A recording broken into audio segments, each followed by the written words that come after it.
간헐적 단식이 건강에도 좋고 체중 감량도 잘 된다고 해서 시작했는데 잘 하다가 이상하게 입 터진 적 있으세요? 그럴 때마다 난 왜 이렇게 의지가 약한 걸까 하면서 자책하게 되는데요. 그런데 그거 사실 의지의 문제가 아닙니다. 호르몬이 우리를 그렇게 만든 거예요. 생리 전에 프로게스테론이 탄수화물을 갈구하게 만들거든요. 여자분들은 원하지 않아도 생리 주기에 맞춰서 호르몬이 오르락 내리락 하는데요. 이 주기에 대해서 정확하게 알면 오히려 이 주기를 역이용해서 체중 감량에 도움을 받을 수가 있습니다. 생리를 시작하고 10일 뒤에는 에스트로겐 수치가 높아지면서 지방을 4배나 더 잘 태울 수 있거든요. 오늘은 생리 주기를 4단계로 나눠서요. 언제 길게 단식을 하면 좋고 언제 탄수화물, 단백질, 지방을 조절해서 먹으면 좋은지 정확한 타이밍을 알려드리겠습니다. 매주 똑똑하게 다이어트하는 방법 알려드리고 있으니까요. 채널 구독하시고 현명하게 감량 성공하세요.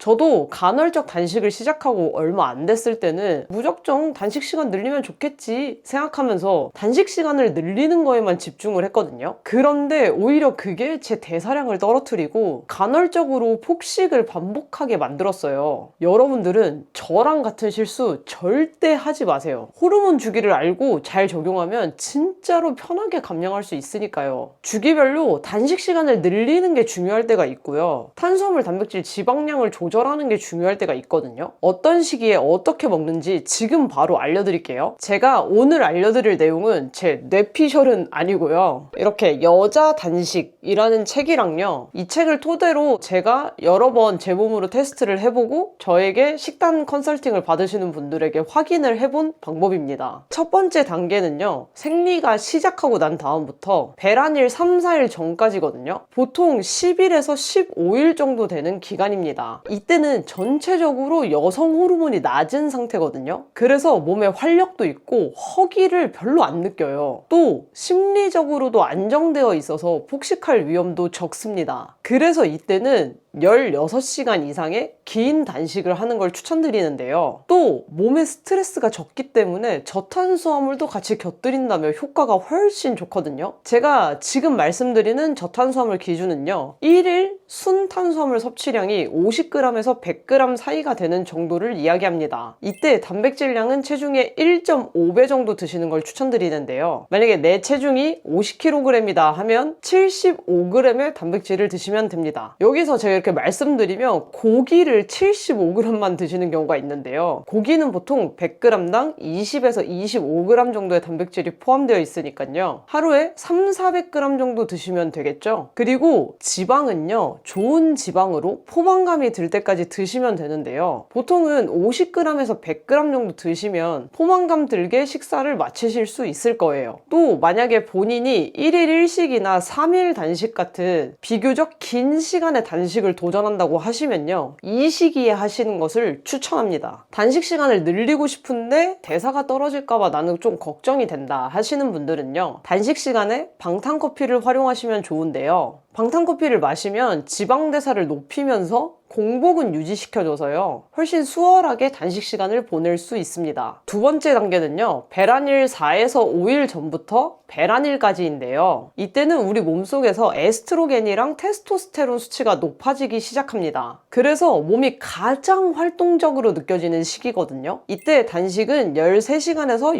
15시간 정도로 너무 길지 않게는 유지하시고요. 순탄수화물량을 100에서 150g 정도로 늘려주시면 좋습니다. 단백질량은 체중의 1배 정도 드시면 좋은데요. 만약에 내 체중이 50kg이다 하면 50g의 단백질을 드시면 됩니다. 탄수화물량은 상대적으로 늘고 단백질량은 상대적으로 줄었죠. 지방량은 기존과 비슷하게 드시면 되는데요. 좋은 지방으로 포만감이 들 때까지 드시는 거 잊지 마세요. 탄수화물량이 늘어난 만큼 탄수화물을 혈당 스파이크 없이 먹는 게 굉장히 중요한데요. 혈당 스파이크를 예방하는 다양한 방법들이 있는데 제가 해본 것 중에 가장 좋았던 거는요, 식사 순서를 바꾸는 거였습니다. 식사 순서를 식이섬유, 지방, 단백질, 탄수화물 순서대로 드시면요, 같은 양의 탄수화물을 먹더라도 혈당 스파이크가 훨씬 덜하고요. 만약에 나는 이렇게 식사 순서를 지켜서 먹기가 좀 어렵다 라고 하시는 분들은요, 식사를 하기 전에 아몬드 버터 한 포를 드시는 것만 해도 혈당이 올라가는 거를 절반이나 낮춰주더라고요. 그리고 식사할 때 천천히 먹고 식사 후에 걷기까지 곁들여 주시면 정말 최고입니다. 그리고 이 기간에는 고강도 운동을 하면 몸에 진짜 잘 받거든요. 그래서 꾸준히 운동을 하셨던 분들은 이때 강도를 높여서 한번 해보시고요. 평상시에 운동을 못하고 미뤄뒀던 분들은 가벼운 운동이라도 시작해보세요. 이 시기에는 평소보다 몸이 가벼워서 운동하는 게 재밌을 거예요. 세 번째 단계는요, 배란일부터 배란일 이후 4, 5일까지입니다. 이때도 높아졌던 호르몬 수치가 다시 낮아지게 되거든요. 그래서 첫 번째 단계와 마찬가지로 단식 시간을 늘려주고 저탄수화물 식단을 하시면 좋습니다. 그럼 인슐린 분비량이 줄어들면서 자연스럽게 지방을 태울 수 있는 모드로 몸이 바뀌게 되는데요. 이때 나는 지방대사를 극대화하고 싶다라고 하시는 분들은요, 방탄커피를 활용해서 지방대사를 높이는 것도 좋고요, 키토제닉 식단을 하는 것도 추천을 드립니다. 여기에 공복운동까지 곁들이면요, 진짜 지방이 활활 불타는 몸이 될 수 있을 거예요. 마지막 네 번째 단계는요, 배란 후 5, 6일부터 생리 직전까지입니다. 이 시기에는 프로게스테론이라는 호르몬 수치가 높아지게 되는데요, 이 프로게스테론이 제대로 만들어지려면 일단은 코티졸 수치가 낮아져야 되거든요. 그리고 적절한 탄수화물이 공급이 되어야 합니다. 그래서 이 시기에는 무리한 단식이랑 무리한 저탄수화물 식단은 추천하지 않습니다. 그리고 이때는 심리적으로도 요동이 많이 쳐서 입 터질 가능성도 진짜 높거든요. 아, 나 단식 잘하고 있었는데 망했어, 이렇게 생각하지 마시고요. 이 시기만 지나면 얼마든지 길게 단식할 수 있는 시간이 또 찾아오니까요, 절대로 무리하게 단식하다가 폭식하는 일을 발생하지 않게 하는 게 중요합니다. 운동도 너무 과도하게 하면 코티졸을 높이게 되는데요. 그래서 이 시기에는 고강도 운동보다는 중저강도의 운동을 하시는 것을 추천드립니다. 또 이때는 타이트한 키토제닉 식단도 추천드리지 않는데요, 이 시기에는 탄수화물을 적게 먹어도 지방대사를 못하게 되거든요. 이게 키토제닉 식단을 하시는 분들은 아시겠지만 케톤 수치를 지속적으로 측정해 보다 보면 이 시기에 케톤 수치가 엄청나게 낮아져요. 즉, 이 시기에는 탄수화물을 적게 먹어도 지방대사가 잘 일어나지 않는 시기거든요. 이때 무리하게 저탄수화물 식단을 하면요, 지방대사가 잘 안 돼서 지방을 에너지로 활용하지 못하고요, 탄수화물도 없어서 우리 몸이 사용할 에너지가 없다고 느끼게 됩니다. 그럼 우리 몸은 어떻게 대응하냐면요, 대사를 떨어뜨리거나 아니면 빠르게 에너지로 전환해서 쓸 수 있는 당분을 갈구하게 만들거든요. 그런데 여기에서 당분을 먹어버리면 인슐린 스파이크가 생겨버리고, 그러면 지금까지 해왔던 식단들이 도루묵이 되는 상황이 발생을 하거든요. 이렇게 호르몬 체계가 망가지면 다시 돌리는데 시간이 꽤 걸려서요. 그러니까 참다가 당분 폭발을 하시지 마시고요, 양질의 탄수화물을 적절하게 드시는 것을 추천드립니다. 1일 탄수화물 섭취량을요, 100에서 150g 아니면 200g까지도 괜찮으니까요, 타이트한 저탄수화물 식단을 할 때보다 하루 섭취량을 50g에서 100g 정도 늘려보세요. 햇반이요, 하나에 보통 70g의 탄수화물이 들어있거든요. 그러니까 하루에 햇반 하나 정도 더 먹는다라고 생각하시면 되겠습니다. 이때도 마찬가지로 탄수화물을 드실 때 혈당 스파이크를 만들지 않는 게 중요한데요, 그래야 거짓 식욕도 안 생기고요, 호르몬을 잔잔하게 유지할 수가 있거든요. 혈당 스파이크 피하려면 일단은 첫 번째로 당분 피하기, 두 번째 식사 순서 거꾸로 먹기, 그것도 안 되면 아몬드 버터 한 포 먹기, 세 번째 식사 후에 걷기, 이거 3개만 지켜주셔도 충분합니다. 제가 오늘 말씀드린 것처럼 호르몬 주기에 맞춰서 4단계로 나눠서 식단을 하시면요, 식단을 진행하는 것도 훨씬 수월하고요, 체중 감량도 훨씬 수월하게 진행이 됩니다. 저도 이걸 잘 몰랐을 때는 제 몸이 보내는 신호를 무시하고 그냥 우직하게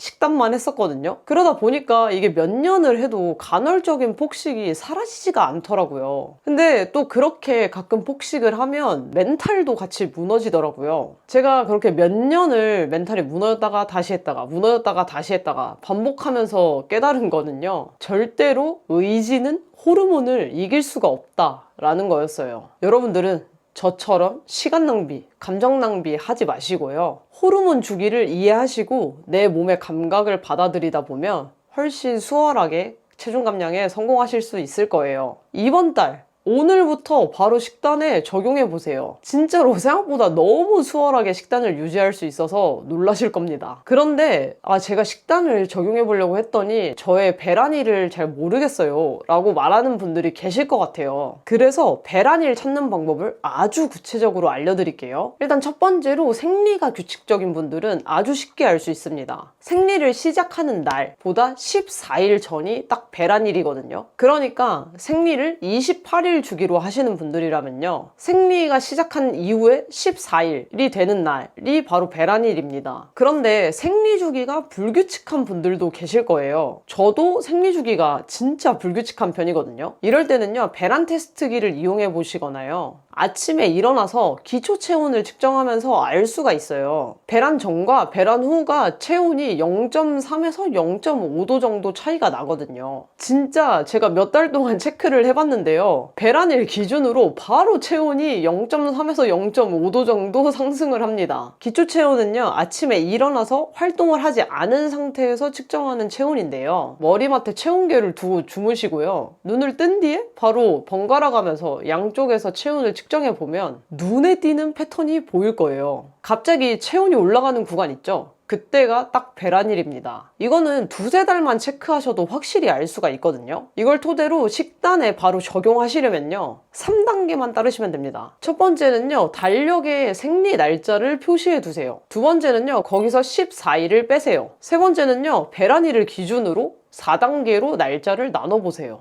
이렇게 달력에 표시해두고 바로 실행하시면 훨씬 수월하게 식단을 진행하실 수 있을 거예요. 제가 오늘 말씀드린 내용이 너무 좋은 것 같은데 이거를 다시 내가 정리해서 들으려니까 너무 복잡할 것 같다라고 생각이 드시는 분들은요, 제가 아래에다가 링크를 넣어 놓을 테니까요, 링크에 클릭하셔서 신청을 하시면 제가 이 내용을 정리를 해서 웹페이지를 보내드리겠습니다. 제가 이렇게 유튜브 채널을 운영하는 목표가요, 하루에 10분만 지옥 같은 다이어트 말고 즐거운 다이어트를 시작하게 도와드리자 라는 생각으로 하고 있거든요. 제가 너무 지옥 같은 다이어트를 했다가 몸이 완전히 망가지는 경험을 해왔기 때문에 다른 분들은 저처럼 다이어트 안 하셨으면 하는 마음에 이렇게 매번 실험하고 테스트하고 공부하면서 영상을 만들고 있거든요. 부디 오늘 영상이 10분 정도한테는 지옥 같은 다이어트를 끝낼 수 있는 계기가 되었으면 좋겠습니다. 매주 이렇게 과학적인 다이어트 방법 알려드리고 있으니까요, 아직 채널 구독 안 하셨다면 채널 구독하시고요,